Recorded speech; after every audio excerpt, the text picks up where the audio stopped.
भाभी की बहन जा रही है डांस करने।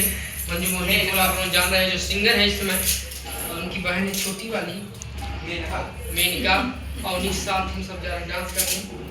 सब लोग इनको बड़े नाम से जानते हैं, मैना तोता के नाम से। आप लोग बताइए कमेंट करके। चलिए ठीक है ना, ठीक।